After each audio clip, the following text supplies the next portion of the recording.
They say the storms that devastate you most always sweep in from the open ocean. But the storm that destroyed my life walked in through my own front door, wearing my late wife's smile. It was a cold Tuesday morning. I was standing right there in my own living room, watching the daughter I had raised with my own 2 hands walk in on the arm of my son-in-law, trailed by 2 hired debt collectors and a court-stamped eviction notice. They announced without a flicker of hesitation that they were going to throw me out onto the street without an ounce of mercy. My daughter smiled, quietly running the numbers on exactly how many days her father's aging heart would hold out, the same heart medication she had already swapped, with her own 2 hands, for cheap drugstore vitamins. They were certain they had backed a confused 72-year-old man into a corner and stripped him clean of the $3 million fortune I'd spent an entire lifetime building. They made one fatal mistake. As I calmly finished pouring a cup of black coffee, looked them dead in the eye, and pressed a single small button on the remote in my hand, the triumphant smile on my daughter's face vanished instantly. My son-in-law's knees buckled right where he stood, and the 2 men from the loan shark outfit lunged for the door to cut off any escape. In the space of a single heartbeat, the arrogant hunters realized they were the prey, caught inside a trap with no way left to run. Before I tell you how one old man, standing entirely alone, took back everything that was his and buried the people who betrayed him at the very bottom of the sea, let me know in the comments which country you're watching this from tonight. And don't forget to like and subscribe if you believe this. Cruelty can be terrifying, but perfect, unshakable calm is the deadliest weapon of all. A ship does not sink because of the water around it. It sinks because water gets inside it. Families are no different. The storm that wrecks you most completely almost never rolls in off the open sea, tearing at the rigging where you can see it coming. It walks up your porch steps out of the snow, stamps its boots on your welcome mat, and sits down at your own kitchen table wearing the face of someone you would have died for. My name is Miles Ashworth. I am 72 years old, a retired marine architect and master shipwright, the 3rd generation of my family to design and build wooden vessels by hand on a rocky stretch of coastline north of Portland. My grandfather laid the first keel in this yard in 1938, working through a depression that broke most men who tried what he tried. My father widened the slipway in the 60s and taught half the working boat builders on this stretch of coast everything they know.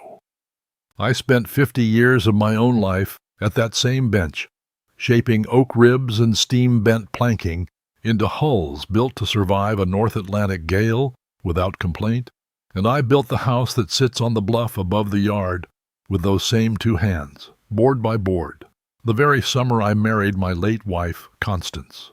She has been gone 3 years now. The cancer took her slowly, in stages, the way the tide takes a sandcastle, and in the last months of her life, we spent whole afternoons together on that porch, wrapped in wool blankets, watching the water come in over the granite ledges below, not needing to say very much of anything at all. I still wake before dawn out of 50 years of habit.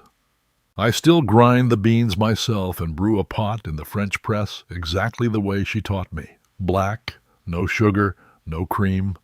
And I drink the first cup alone at the same worn pine table where she used to sit across from me, with her own mug cradled in both hands. The house is quiet now, but it has never once felt like an unhappy quiet. It is the particular quiet of a life fully and honestly lived, of debts paid in full, of a legacy built one careful plank at a time. I believed, foolishly, the way most content people believe things they have never had reason to question, that nothing left in this world could put a crack through the hull of that piece. Constance used to tell me I trusted blueprints more than I trusted people, and she wasn't entirely wrong. A blueprint tells you exactly what it is. It does not smile at you across a table while hiding a load-bearing flaw beneath a column of numbers that otherwise add up perfectly. I had spent my whole career learning to trust the drawing over the salesman, the stress test over the sales pitch, and yet somehow, when it came to my own daughter, I had never once thought to apply that same discipline. Family, I believed back then, was the one structure a man never needed to inspect. I was wrong, and the water that found its way in did not come from any storm out on the open Atlantic. It came from the last direction on earth I ever thought to check the seams. It was the last week of November, a night when the snow came down thick and sideways off the water, drifting against the workshop doors faster than the wind off the bay could clear it. I remember I was in my study with a technical journal open on my lap and a fire burning low in the grate when a pair of headlights swept unsteadily across the front window. Moments later I heard tires slip in the gravel, a car door slam, and then my daughter Vivian and her husband, Preston Kane, were standing on my porch, soaked through to the skin, shivering, their faces arranged into a portrait of total and convincing devastation. Vivian runs a small but respected art gallery in Boston's South End, a career I have always been quietly proud of, even when I did not fully understand the world she moved in. Preston is a hedge fund broker, the kind of man who talks about leverage and positioning and downside exposure the way other men talk about the Red Sox or the weather. I brought them both in out of the cold that night, put the kettle on the stove, and sat them down at the very table where their mother and I had shared so many unhurried mornings. Preston did most of the talking. He told me the Securities and Exchange Commission had opened a formal inquiry into his fund, an inquiry he swore up and down was entirely baseless, the collateral damage of a former business partner's fraud that had nothing to do with him personally. He said his firm's accounts had been frozen pending the investigation, that he could no longer make payroll or cover his own mortgage, and that if the freeze was not resolved within a matter of days, they would lose their townhouse in Boston and be, in his own words, out on the street with nowhere left to turn. Vivian did not need to say much at all. She reached across the table and took both my hands in hers, the exact way she used to when she was 6 years old and afraid of thunder, and she wept, her shoulders shaking, her voice cracking on every other word. She talked about her mother. She reminded me, gently and devastatingly, of the promise I had made at Constance's bedside in her final days, to always look after our little girl, no matter what. Vivian has always understood, better than anyone alive, exactly which door in my chest still stands unlocked, and that night she walked straight through it without hesitation. I felt the old familiar ache rise up in me, the ache of a father who has spent his entire life building shelter for the people he loves, and before either of them had finished their tea, I had already told them I would help however I could. Here is the part that should have warned me, if grief and love hadn't already dulled every one of my instincts.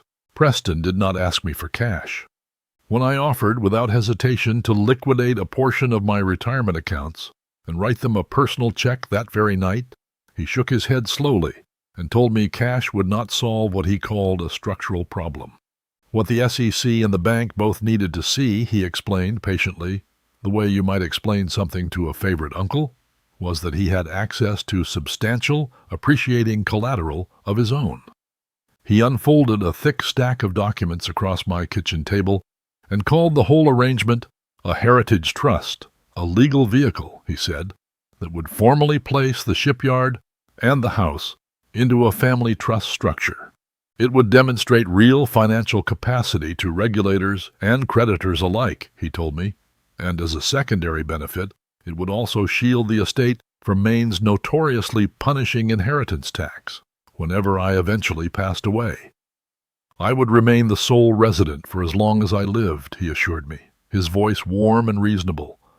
Nothing about my daily life would change in the slightest.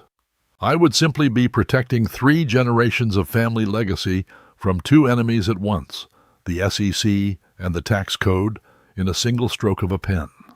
It sounded entirely plausible, and that is precisely what made it dangerous. Maine's estate tax genuinely is one of the harshest in the country for anyone holding coastal property of any real value, and I had, in fact, been quietly worrying for over a year about what death taxes might eventually do to a shipyard that had never once left the family. Preston spoke with the fluent technical confidence of a man who did this kind of thing for a living, because he did every single day for other people's money. I read through the first several pages of that stack by lamplight, saw language about trusts and beneficiaries and estate tax shelters that matched exactly what we had just discussed at the table, and I let my guard down completely, the way a man lets his guard down around family and only around family. My eyes were tired, my heart was heavier still, aching from the sight of my only daughter's tears. I signed wherever the small yellow tabs told me to sign, initialing page after page in the low lamplight while the snow kept falling outside the window, never once suspecting that buried in the exact middle of that stack, sandwiched between paragraphs of tax code language I had no reason to distrust, was a single sheet that had nothing whatsoever to do with trusts or taxes or protecting anyone but the man holding the pen out to me. It was an absolute quitclaim deed, and by signing it that night, without reading a word of that particular page, I had signed away every legal right I held to the land my grandfather had cleared by hand, the yard my father had expanded with his own sweat, and the house I built plank by plank for the woman I loved more than anything else on this earth. Before he left, Preston shook my hand at the door with both of his own, holding on a beat too long, and told me I had no idea what this meant for them, that I had just saved their entire future in one night. He said it loudly, almost performatively, the way a man says something he wants remembered, rather than something he simply feels in the moment. Vivian kissed my cheek and lingered there just a second too long, and for one brief, unguarded instant, I thought I saw something pass behind her eyes that was not grief at all, something closer to quiet relief, though I told myself at the time it was only exhaustion finally catching up with her after such an emotional evening. I walked them both out to their car through the last of the falling snow, watched the taillights disappear down the long drive toward the county road, and stood alone on the porch a while longer than I strictly needed to, breathing in the cold, clean air off the water, telling myself that whatever storm had blown through my kitchen that night had finally passed for good. Preston left before midnight, the documents pressed to his chest like a man clutching a winning lottery ticket, and I went to bed believing, with my whole heart, that I had just saved my daughter's family from total ruin. I fell asleep to the sound of the snow against the windows, satisfied, even proud of myself, with no idea at all that I had just handed a stranger wearing my son-in-law's face the keys to absolutely everything I had ever built. 2 months passed, and on the surface, nothing about my quiet life along the water seemed to change at all. No letter ever arrived from the Securities and Exchange Commission. No government agency ever called or wrote or sent so much as a single inspector to walk the property. I told myself, in those early weeks, that this was simply how these matters unfolded, slowly and quietly, somewhere far away in a Boston courthouse I never saw, and that Preston and Vivian were handling every detail of it well out of my sight, exactly as they'd promised. Then, on a gray Tuesday afternoon in late January, I walked out to the boat shed to check on a half-restored sloop I'd been slowly bringing back to life over the winter, and I found 3 strangers in matching company fleece standing near my private dock, working a tripod, a laser level, and a rugged tablet, with the brisk, practiced efficiency of men who had done this exact job 100 times before on 100 other pieces of waterfront property.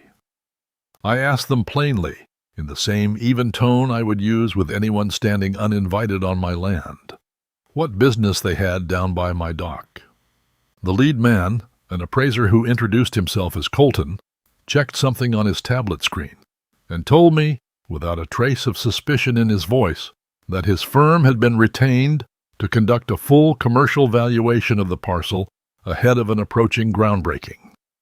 When I asked him, still calmly, to clarify exactly what was scheduled to break ground on land that had held a working family boatyard for 3 full generations, he glanced back down at his screen and read off the words that turned my blood to ice water inside my own chest. A luxury private resort and marina development 24 deep-water boat slips, 40 condominium units, permits already filed with the Town Planning Board under an entity listed as Kane Harbor Holdings. I asked Colton, still perfectly calm, who at Kane Harbor Holdings had actually signed the work order authorizing him to be standing on my dock. He turned his tablet toward me, apologetic now, sensing something was wrong even if he couldn't have named it. And there, at the bottom of the digital form, was a name I recognized instantly as one of Preston's junior associates, someone he had mentioned once or twice at family dinners as a young man he trusted to handle the paperwork nobody wants to deal with. I thanked Colton again, told him I understood he was simply doing a job he'd been hired to do, and watched him and his 2 colleagues pack up their equipment and drive off down the gravel road 20 minutes later, leaving nothing behind but a set of fresh tire tracks in the half-frozen mud along my own shoreline. I did not shout at him. I did not argue with a young man who was, after all, only doing his job for a paycheck. I thanked Colton for his time, walked slowly back up the hill to the house, and sat down at my kitchen table with a cup of coffee that went cold in front of me while I sat in the particular, deliberate stillness of a man whose entire 50-year career had been built on catching structural failures before they ever became catastrophic ones. You do not survive 5 decades designing vessels meant to cross open ocean by panicking at the very first sign of a hairline crack. You survive it by gathering every piece of data available before you draw a single conclusion. So that is exactly what I made myself do. I sat there for the better part of an hour, running back over the last 8 weeks with the same cold discipline I once used to diagnose a hidden fracture in a keel bolt before it could fail at sea. 3 weeks earlier, Preston had shown up at the house unannounced, wearing a brand new watch, a stainless steel chronograph that I happened to know from a lifetime of watching wealthy clients at boat shows, easily cost more than most working families around here earn in 3 months combined. When I'd asked him about it, almost in passing over coffee, he had waved the question off with a practiced little laugh, calling it a client gift. Doesn't mean a thing, Miles. 10 days before that, Vivian had posted a string of photographs to social media from a wellness retreat somewhere in the Swiss Alps, a champagne glass in one hand, captioned with something about finally getting a moment to breathe after such a stressful few months. A man whose corporate accounts have genuinely been frozen by federal regulators does not fly his wife to Switzerland for a spa weekend. A family standing on the actual brink of losing their home does not casually acquire 6-figure wristwatches between crying jags. There was a 4th data point, too, one I hadn't let myself weigh properly until that afternoon. In 6 years of marriage, Preston had never once driven the 2 hours up from Boston simply to see me without Vivian beside him. Not for a birthday, not for a holiday, not even the week after Constance's funeral. Yet, in the 2 months since that November signing, he had made the trip alone 3 separate times, always brief, always restless, always finding some reason to walk the property line down near the water while we talked. A man does not develop a sudden fondness for his father-in-law's company out of nowhere. He develops a sudden interest in a piece of land he has just quietly acquired the rights to. I have spent my whole professional life reading load calculations, and I understood, sitting alone at that table, that the numbers here simply did not balance. Something in this structure was rotten straight through, and I intended to find exactly where. Every instinct I had as a father screamed at me to get in the truck that same afternoon, drive the 2 hours to Boston, and demand an explanation at their front door. But an engineer does not solve a structural failure by taking a hammer to the first crack he finds. You trace the load path back to its source first. You find out exactly how deep the damage runs before you ever decide how or whether the thing can be repaired at all. So instead, that evening, I did something I had genuinely never done before in my life. I sat down at my desk, opened my laptop, and logged into the administrative control panel of my own home's wireless router, the very same network Preston had connected his phone to back in November, during the 2 nights he and Vivian had stayed under my roof. I pulled up the device connection history, scrolling back through weeks of ordinary traffic, streaming services and email servers, and nothing at all out of the ordinary, until I found what I was looking for. Buried in the logs was a string of late-night data transfers to an unfamiliar domain, one that took me only a few minutes of careful searching to trace back to the client web portal of a private New York lending outfit calling itself Ironclad Bridge Capital, a firm that specialized, according to a handful of grim, one-star reviews left by desperate borrowers, in high-interest hard money loans secured directly against real estate, the kind of lender who moves fast, asks almost nothing about a title's true history, and forecloses faster still the moment a payment slips. I sat alone in my study long after midnight that night, the lamp burning low over the desk, and I understood, with the same cold clarity I once reserved for a failing pressure gauge on a survey I was consulting on, that my daughter and her husband had not driven up through a snowstorm in November because they were drowning in some regulatory lawsuit. They had come to me because they needed real, tangible, unencumbered collateral to borrow several $1 million from people who would not ask a single question about where that money ultimately went. And they had used a dying woman's final wish and a grieving widower's boundless love as the crowbar to pry an entire shipyard quietly out of my name. I did not sleep at all that night. I sat at my kitchen table and watched the sun rise gray and cold over the water, and by the time it had fully cleared the horizon, I had made a decision that would define whatever years I still had left to live. I was not going to be the confused old widower who signed away his family's legacy and simply wept about it alone on his own porch. I was going to find out exactly how deep this crack ran through the hull of my life, and I was going to do it without ever once letting either of them see me looking. The instrument I needed was already sitting quietly in my own living room, waiting to be used. The previous spring, Vivian had insisted on installing a full smart home security system throughout the house, cameras mounted in the entryway, the kitchen, and the main living room, all of it wired neatly to an application on her own phone. She had framed the whole project, with a warm smile I now understood to be entirely calculated as a way to keep an eye on Dad now that he's living out here alone. At the time, I had been genuinely touched, believing it to be simple concern for an aging father. I understood it differently now. I suspected it had always been a convenient excuse to quietly monitor exactly how confused or how sharp I still was from month to month. I never once considered disabling those cameras. Instead, I decided the wisest course was to let them work entirely for me. Every conversation recorded in the open, shared rooms of my own house, in plain view of a system my own family had chosen to install, belonged to me every bit as much as it belonged to them.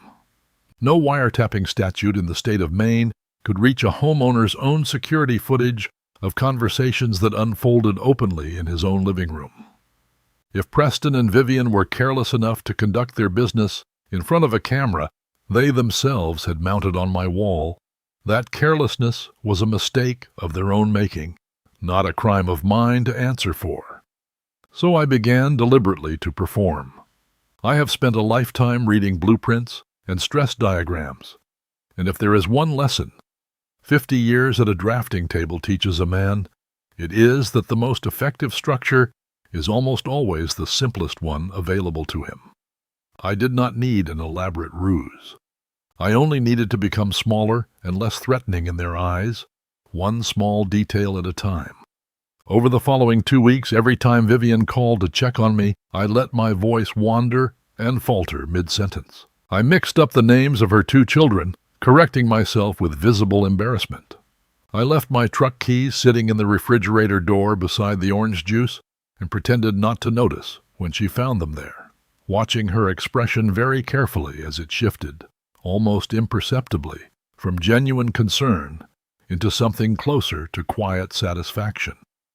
I began calling Preston, gently and apologetically, by the name of a business partner who'd once badly cheated him years earlier, watching him wave the mistake off each time with barely concealed impatience rather than alarm. I complained, softly and often, of a new tightness in my chest, of losing track of whether I'd remembered to take my heart medication that particular morning. I even let Vivian help me organize my medicine cabinet one Sunday afternoon, standing quietly behind her while she rearranged the bottles, thanking her sincerely for taking such good care of her old father, watching her catalog each prescription with a little too much interest for a woman who claimed she was simply tidying up. I stopped correcting small errors in conversation, let dates and names blur together on purpose when either of them called, and twice let my voice trail off mid-sentence entirely, as though I'd lost the thread of my own thought, apologizing afterward with the exact kind of soft embarrassment a genuinely failing mind produces. Neither of them ever once asked whether I might want to see a doctor about any of it. That, more than anything else, told me everything I needed to know about which outcome they were actually hoping for. Bit by bit, over the course of those 2 weeks, I watched every ounce of their guard come quietly down. A confused, physically failing old man posed no real threat to a demolition permit already filed with the town. That carelessness on their part was precisely what I needed from them. And eventually, it came. It arrived on a Thursday afternoon in early February.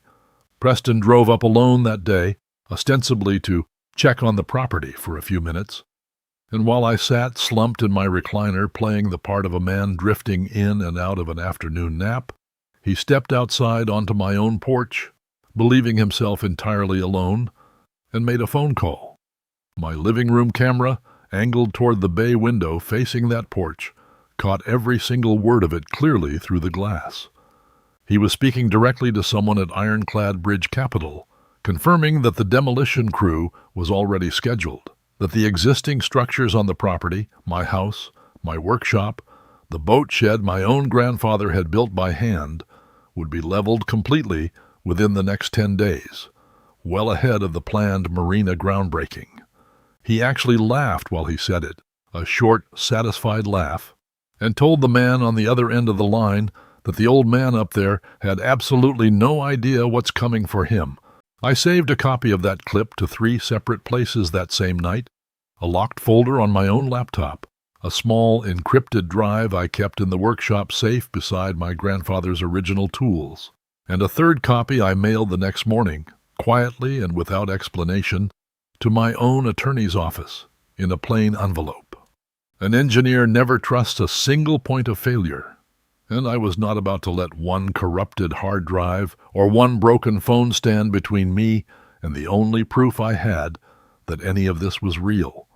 I watched that footage back twice that night, my hands perfectly steady, my coffee going cold and forgotten beside me, and I told myself, with a certain grim relief, that surely the worst of what I would learn had already been revealed to me. I was badly, painfully wrong. 4 days later, Vivian drove up to the house alone, carrying a grocery bag she said was full of healthy snacks for her aging father. I excused myself to the bathroom, as I had taken to doing regularly now, to give her plenty of room to move unsupervised about the kitchen, and the camera mounted above the cabinets recorded exactly what she did in the minutes I was gone. She opened the cabinet above the sink, where I have kept my prescribed heart medication for 6 straight years, a beta blocker. My cardiologist has always been firm about my never missing. She emptied the entire pill bottle directly into the sink, ran the tap until every last tablet had washed cleanly away down the drain, and then refilled that same bottle from a second, unmarked container she had brought with her that afternoon, one holding ordinary drugstore vitamin C tablets, shaped and colored almost identically to my real prescription. Then, standing right there at my own kitchen sink, she said something to Preston on speakerphone that I have replayed in my mind more times than I could possibly count since, and that I do not believe I will ever fully stop hearing for whatever years remain to me. She told him that all it would really take was one good shock, being told he had to leave the only home he had left, combined with a heart medication he wouldn't even realize was quietly missing from his system, and that his old heart will just give out on its own. Easy as that. She said it would save them the ongoing expense of a proper nursing home. She said all of it in the same flat, efficient tone another person might use to discuss which paint color to finally choose for a hallway they were tired of looking at. I sat alone in my study that entire night, with the recording paused on that single frame, my daughter's face perfectly calm and businesslike as she calmly discussed my own death as though it were nothing more than a line item to be quietly managed off a spreadsheet. I will tell you honestly that I wept for a long time, without any shame in it at all. Not for myself, but for the little girl I had once carried on my own shoulders down to this very shoreline 40 years earlier, for the woman I no longer recognized at all in that cold footage, for the last small, foolish hope I had still been quietly carrying that this could somehow all still turn out to be some terrible misunderstanding I might yet forgive my way out of. I let myself grieve for her completely and without any restraint whatsoever, one final and complete time. And when the sun finally came up gray over the water the next morning, that particular grief was entirely gone from me, replaced by something colder, harder, and far more useful to the fight ahead. The father who had loved Vivian unconditionally, without limit or question, died quietly and permanently in that study overnight. What remained sitting at that desk in his place was an engineer who understood, with total and unshakable clarity, that he was no longer protecting a family that needed him. He was defending his own life from the two people closest to it. I drove down to Boston alone the following week, in an old work truck that would not draw a second glance from anyone watching, and I climbed the marble steps of a firm on State Street to meet with a man named Graham Pierce, a veteran estate litigator a former colleague of mine had once described, only half joking, as the very last person on this earth you would ever want sitting across the table from you in a property dispute. I laid the entire structure out for him exactly the way I would present a stress analysis to a nervous client without a single ounce of embellishment, beginning with the November signing at my kitchen table and ending with the footage of my own daughter calmly emptying my heart medication into the sink. Pierce listened without once interrupting me, his expression darkening steadily, degree by degree, as the full picture assembled itself in front of him. When I finally finished, he leaned back slowly in his leather chair and told me, with the blunt honesty I had specifically sought him out for in the first place, that this was going to be an uphill fight, no matter how strong the footage was. Preston, he explained after carefully reviewing the paperwork I had brought down with me, had not borrowed a single dollar from any federally regulated bank, where standard underwriting practices would almost certainly have caught the fraud immediately during closing. He had instead borrowed from Ironclad Bridge Capital, a private hard money lender that by design performed only the barest minimum of due diligence on the true legal status of any property it financed, caring only that a signature and a recorded deed existed somewhere on paper. Fighting a shadow lender's claim on my property, Pierce warned me gravely, layered on top of a forged quitclaim deed already filed and recorded at the county registry of deeds, could easily take years of litigation and quietly drain what remained of my savings long before I ever saw the shipyard legally return to my own name. I let him finish his entire assessment without interruption. Then I told him quite calmly that he was analyzing the wrong document entirely, and that there was one more piece of paper he had not yet seen. 5 years earlier, in the raw, disorienting months right after Constance's terminal diagnosis, the two of us had sat together at this same worn pine kitchen table late one night and made a quiet decision neither of our children ever learned about.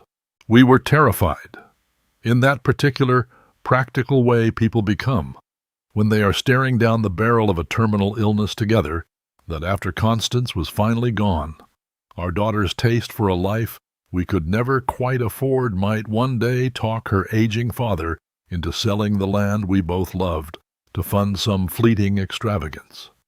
To protect it permanently and irrevocably against exactly that possibility, we worked quietly with a small conservation-focused firm out of Portland to place the entire 5-acre property, house, workshop, dock, and shoreline together under a binding conservation agreement with the Federal Coastal Heritage Conservancy, formally designating the whole parcel as protected maritime heritage land in perpetuity. Under the precise terms of that agreement, I retained a lifetime right to continue living on the property and to keep operating the boatyard exactly as it had always been operated, generation after generation. What I did not retain, and could never again regain under any circumstances, was the right to sell it, subdivide it, mortgage it, or transfer it to anyone for any commercial purpose whatsoever, myself included. I opened the worn leather folder I had carried down from Maine and slid the original conservancy agreement across Pierce's polished desk.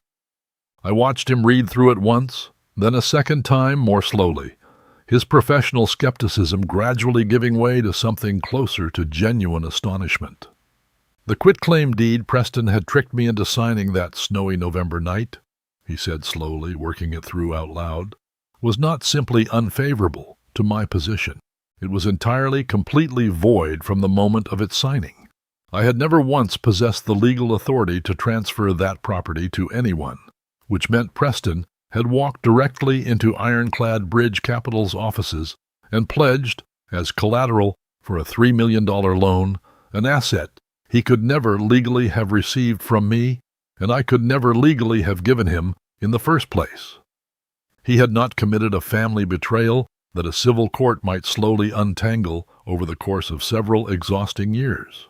He had committed outright wire fraud against a private lender using an asset that existed only as a phantom on paper, a serious federal crime with genuine teeth behind it, and every single dollar of that $3 million was now sitting, entirely unsecured and effectively stolen, in an account controlled by a man who had already promised his own creditors a demolition crew and a marina groundbreaking on land the federal government would never, under any circumstances, allow anyone to touch.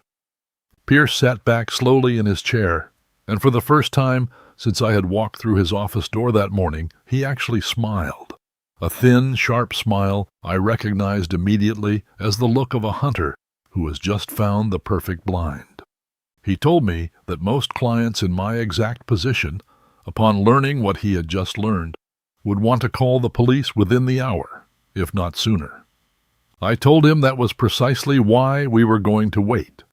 If we moved too soon, Preston would simply claim a paperwork error, hire a battalion of expensive attorneys to muddy the entire timeline, and quietly disappear whatever remained of the stolen money into some offshore account long before a single federal agent ever picked up a phone about it.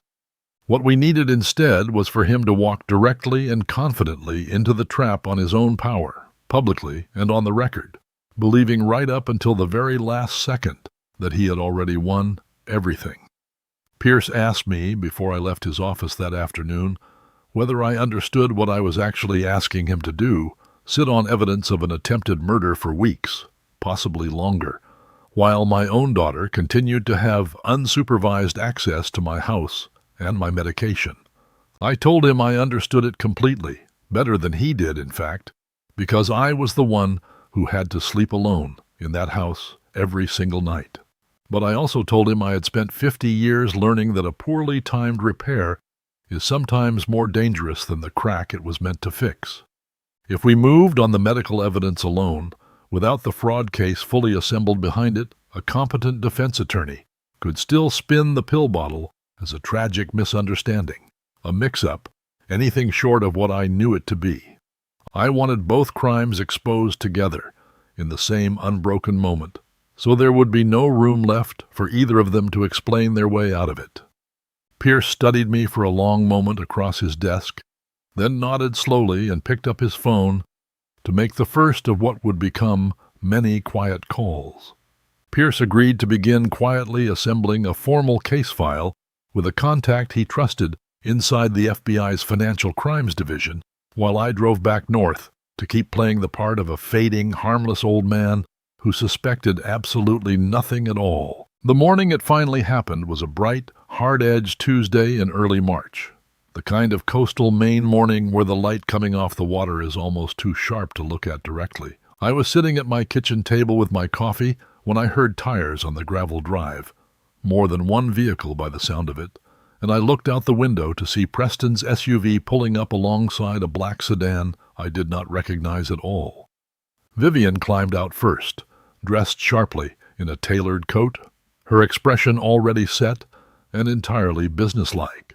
Preston followed close behind her, and behind him came two men I had never once seen before, broad-shouldered and unsmiling, dressed in the kind of plain, dark jackets that told you everything you needed to know about their line of work without a single word being spoken aloud.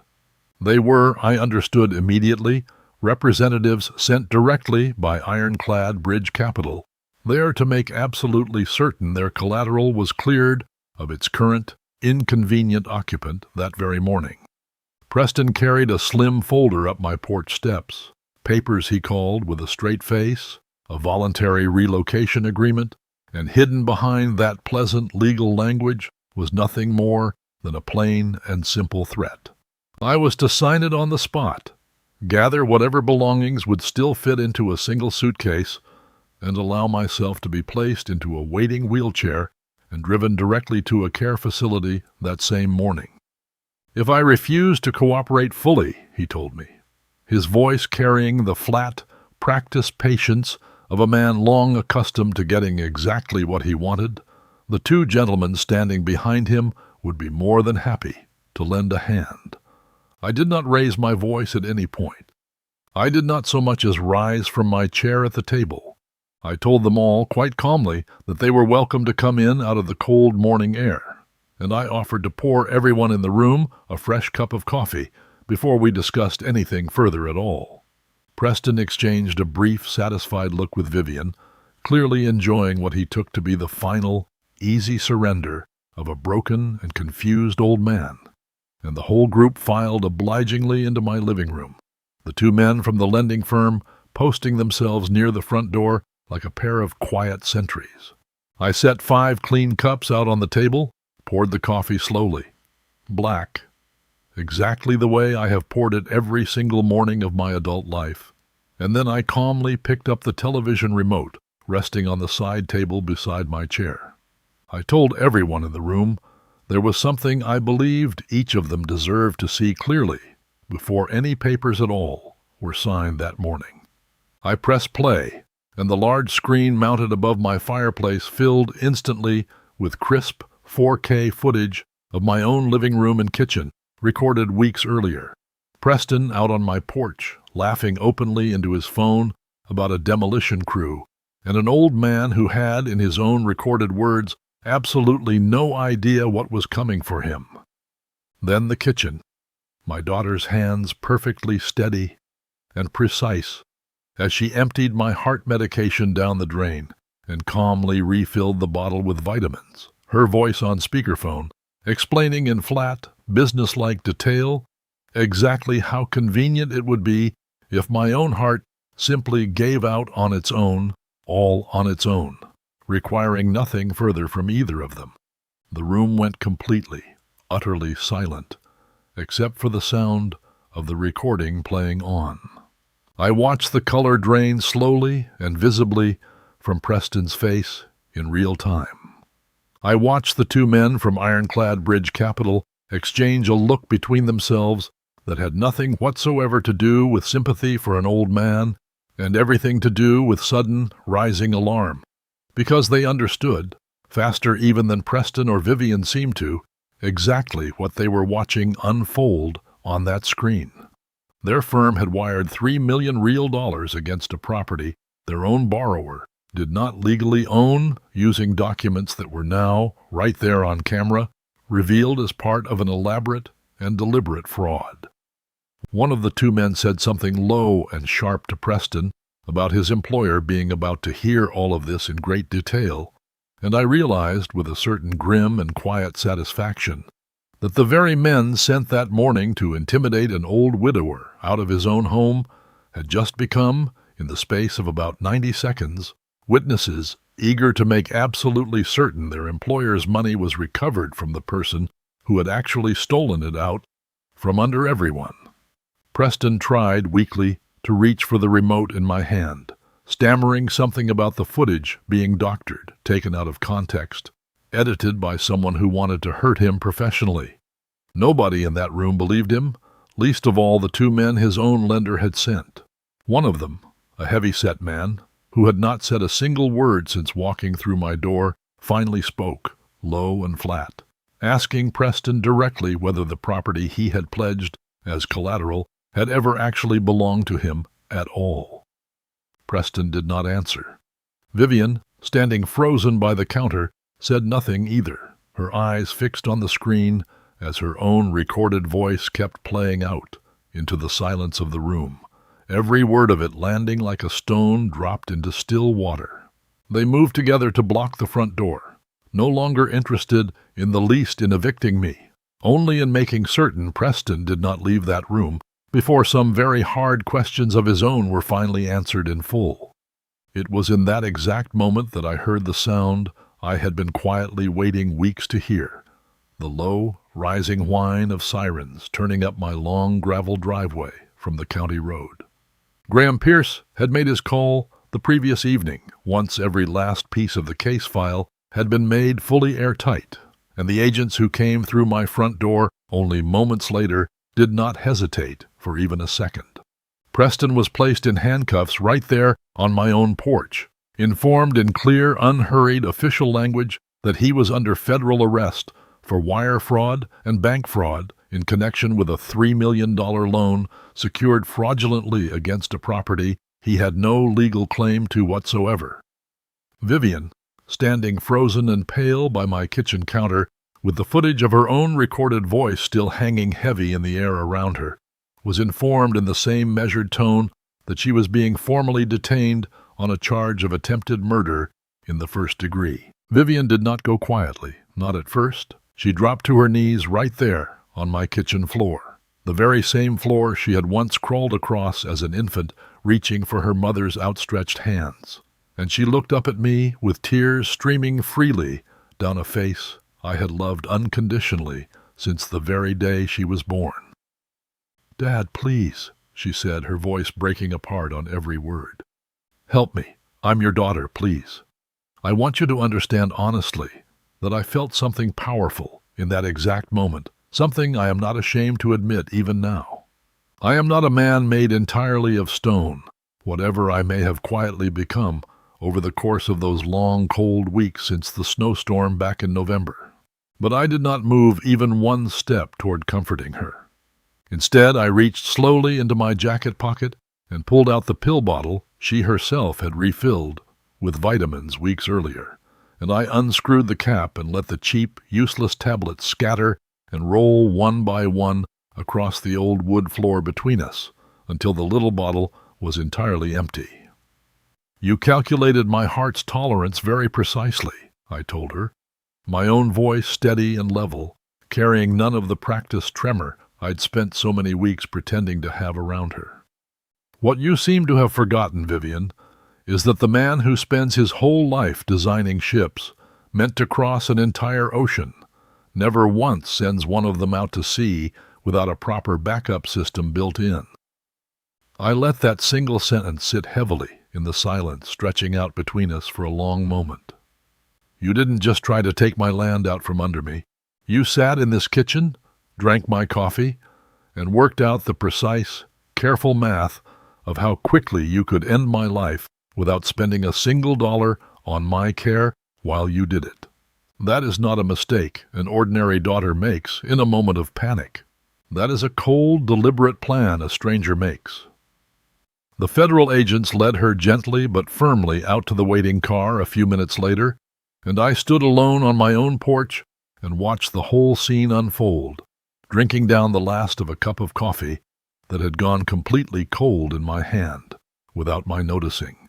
The two men from Ironclad Bridge Capital left not long after that, and the particular look one of them gave me on his way out past the porch told me nearly everything I needed to know about what likely still awaited Preston, even behind federal prison walls, once his employer's stolen $3 million finally found its way back to them, one way or another, through channels that had nothing to do with any courtroom.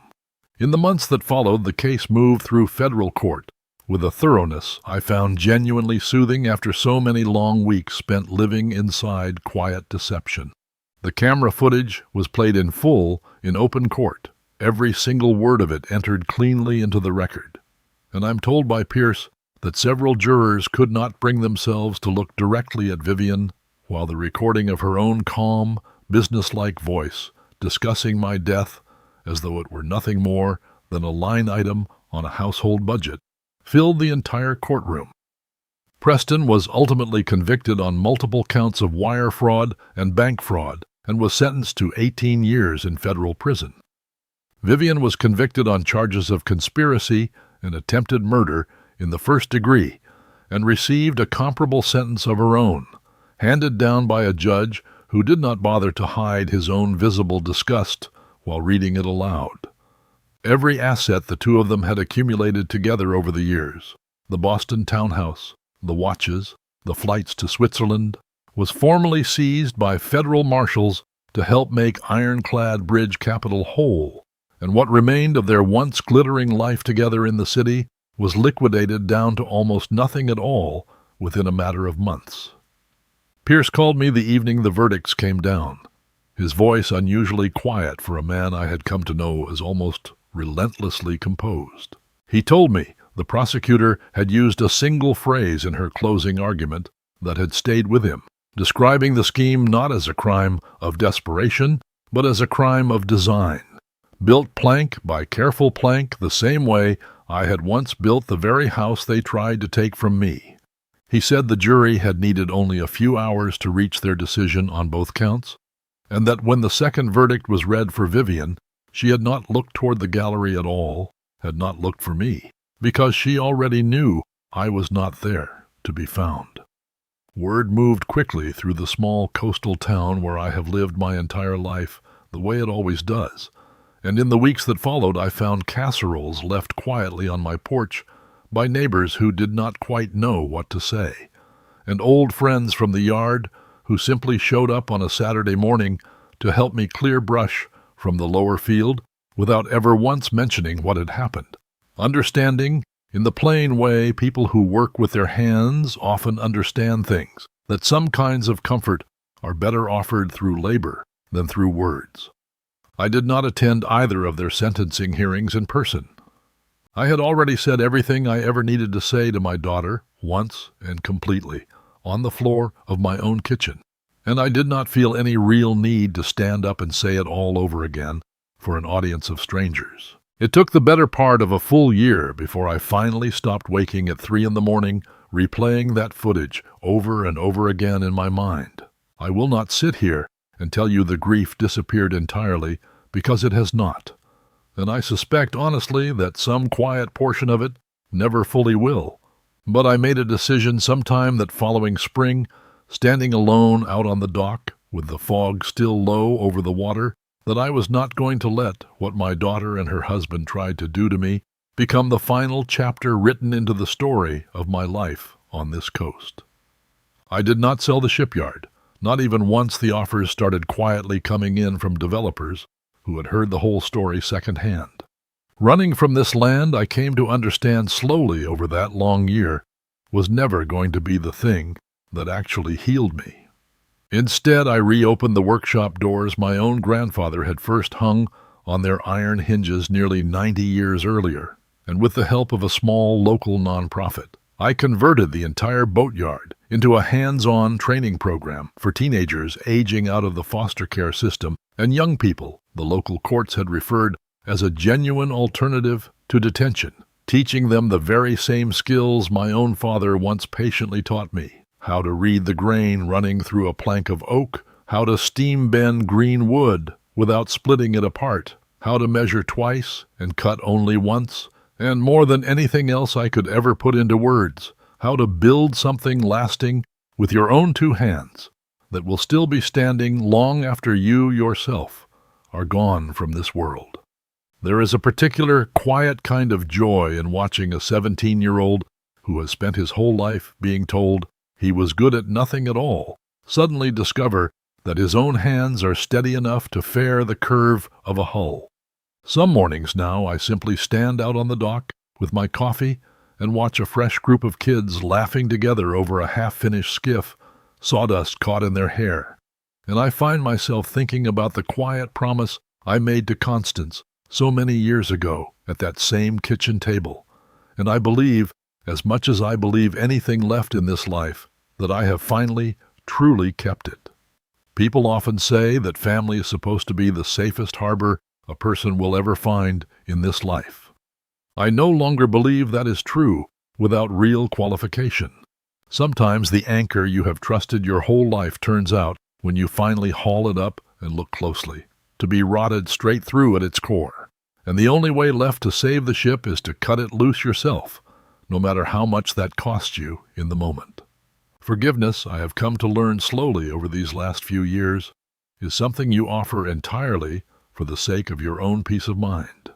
It is never something you owe to someone who has already shown you, plainly, in their own words and on their own recorded voice, exactly what they fully intended to do to you.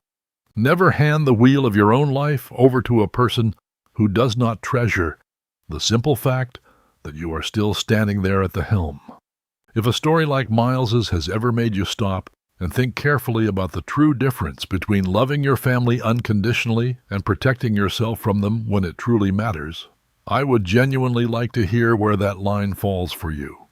Tell me in the comments below, and if this story moved you even a little tonight, don't forget to like and subscribe for more.